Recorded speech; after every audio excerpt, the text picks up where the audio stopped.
दुनिया से नहीं, मट्टी से बने हुए ढांचों से नफरत है मुझे।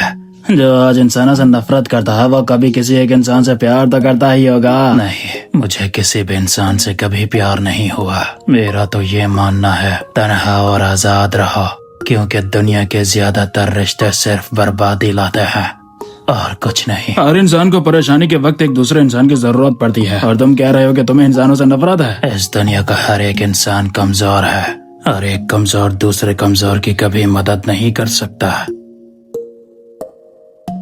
आप मेरी एक बात को तवज्जो से सुन लीजिए। जिंदगी में जो भी मुसीबत आए लोगों से बयां मत करो, क्योंकि ये हरकत आपको दूसरों की नजरों से गिरा देती है। तुम्हारी जिंदगी में चाहे दर्द हो, दुख हो या तकलीफ, कभी भी किसी को कुछ मत बताना। उसके लिए चाहे तुम्हें अपने चेहरे पर थप्पड़ ही क्यों न मारना पड़े, मार लेना, मगर अपने आज और कल के बारे में किसी को कुछ मत बताना। सर, आपसे एक प्राइवेट बात करनी है। ओह अच्छा ठीक है, मैं निकलता हूँ। सर, हालात बहुत बुरे हैं। अगर अभी कुछ नहीं किया तो कंपनी डूब जाएगी। आखिर ये प्रॉब्लम क्रिएट क्यों हो रही है? पैसों की कमी की वजह से। Any solution?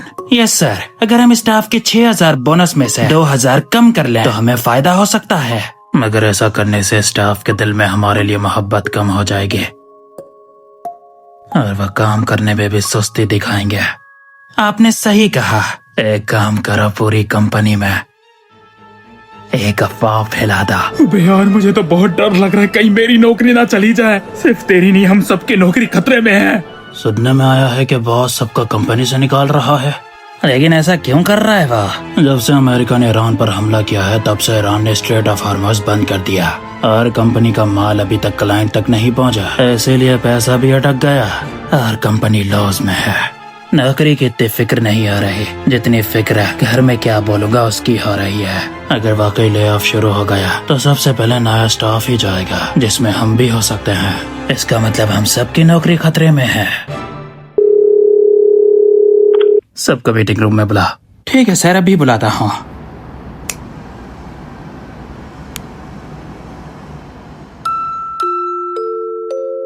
किससे मिलना है आपका? अपने बेटे फ्रेड का, वो इसी ऑफिस में काम करता है।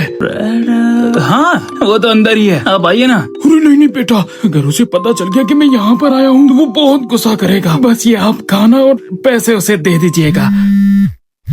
हेलो बाबा, आप? बेटा, मैंने आपको मना किया था ना यहाँ पर आने से। अगर यहाँ पर किसी को पता चल गया कि मैं एक गांव की फैमिली से ताल्लुक रखता हूँ, यहाँ मेरी इज्जत खाक में मिल जाएगी। तुम्हारी याद आ रहे थे और ये खाना तुम्हारी माँ ने गांव से भिजवाया है। आप चले जाइए, मैं यहाँ पर एक कामयाब इंसान हूँ। अरे वाह बॉस, आप? तुम्हें अपनी कामयाबी तो याद है, लेकिन अपने बाप की कुर्बानियां भूल गए। तुम्हारी एजुकेशन फीस, फ्यूचर और तुम्हारी हर जरूरत को पूरा करने के लिए इस बाप ने अपनी पूरी जिंदगी लगा दी। मुझे माफ कर दीजिए बॉस। बाप वो शख्स है जो टूट कर भी अपनी औलाद को कभी टूटने नहीं देता। अगर यहाँ पर काम करना चाहते हो तो अपने बाप की इज्जत करना सीखा। जी बॉस, माफ कर दीजिए बाबा। बेटा, तुम्हारी बहुत याद आ रही थी। मैं जानता हूँ कि अफवाहें चल रही हैं, मगर ये सच है। कंपनी के हालात बहुत बुरे हैं,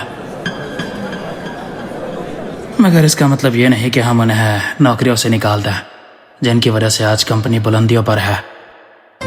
यानी कि किसी को भी नौकरी से नहीं निकाला जाएगा,